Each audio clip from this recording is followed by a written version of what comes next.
शहदादकोट के शहरी पानी की एक एक बूंद को तरस रहे हैं और दूसरी जानिब शहरी बदबूदार और गंदा पानी इस्तेमाल करने के बायस मुख्तलिफ अमराज में मुब्तला भी हो रहे हैं, मगर इंतज़ामिया की अदम तवज्जोही और हट दर्मी मुसलसल बरकरार।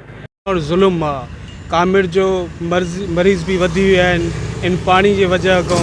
जेके निमाज़ी आहिनि उहे 12 महीना ईअं सम्झ तकलीफ़ में आहिनि ऐं पानी सफ़ा किनो थो अचे। असां वटि ज़ुल्म लॻो पियो आहे। को इंतज़ामी जेकी भी सिस्टम आहे हिते नाकाम थी रही आहे पूरी तरह। हिते का सहूलियत असांखे नथी मिले। सफ़ा असां मजबूर आहियूं, परेशान आहियूं। तव्हां ॾियूं बि त कंहिंखे ॾियूं सिवाय अलाह खां कोई ॿुधण वारो न आहे। शहदादकोट जी इंतहाई बदनसीबी इहा आहे जो हिते तमामु घणनि मसइलनि खे उजागर करण जे बावजूद बि इंतज़ामिया लापरवाही ऐं लातालुकी जो इज़हार कंदी रही आहे। पाणी जे इशू ते तमामु घणनि दोस्तनि जेके आहिनि स्टोरीज़ कयूं आहिनि, इंतज़ामिया सां राब्ते जी कोशिशि कई आहे, आवाम पारां बीमारियुनि ऐं इन्हनि जो इज़हार कयो वियो आहे। उन जे बावजूद बि वॾे अरसे खां इहो आज़ार जीअं जो तीअं शहदादकोट जे मथां मुसलत आहे।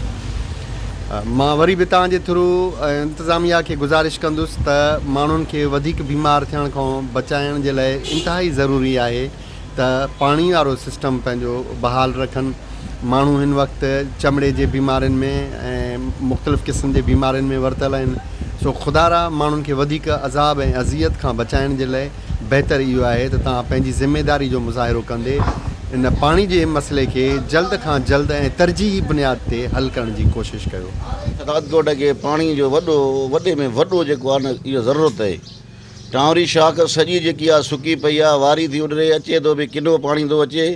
टांवरी शाख जे मथां वाटर सप्लायूं 4 जंहिंमें मिठो पाणी जो हिकिड़ो बोर बि न आहे। न त हाणे टांवरी शाख जे मथां बोर मिठो पाणी शहर खे ॾिनो वञे। किनो पाणी आहे, जानवर बि नथा पीअनि, माण्हू बि नथा पीअनि। असां हिन महिल पैसनि ते पाणी था वठूं, जानवरनि खे पैसनि ते पाणी था वठी ॾियूं। एॾी हालत लॻी पई आहे। हीअ जेको आहे ज़ुल्म लॻो पियो आहे शहदादकोट सां सॼे सां। असांजो मक़सदु इहो ई आहे चवण जो त महिरबानी करे असांजे शहदादकोट खे मिठो पाणी ॾिनो वञे। पाणी असांजे हिन महिल वॾी तकलीफ़ आहे, बीमारियूं पैदा थी वयूं आहिनि। दूसरी जानिब पानी की किल्लत के बायस शहरी महंगे दामों पानी खरीद कर पीने और इस्तेमाल करने पर मजबूर हैं, मगर मुंतखब नुमाइंदों की खामोशी भी समझ से बालातर है। कैमरा टीम के साथ गुलाम अली ब्रावई, वॉच टीवी, शहदादकोट।